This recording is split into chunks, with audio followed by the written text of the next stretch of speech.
perfect moment. Kesilapan kita tidak membuat keputusan. Sebab apa?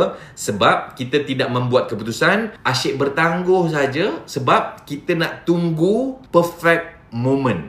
Alright. So, sekali lagi saya ulang, bila kita sebut tentang kesilapan kita, kenapa kita selalu overthinking, kita tidak membuat keputusan.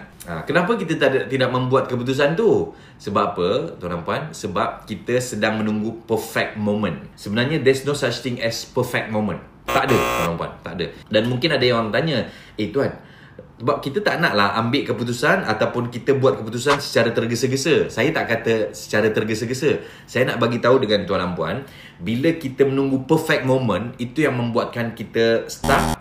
Dan bila kita selalu menunggu jawapan yang paling sempurna, itu yang membuatkan kita punya pemikiran akan menjadi overthinking. 6 modul, 6 hari, 6 kali bersama dengan saya di TCM. Klik link di bio sekarang.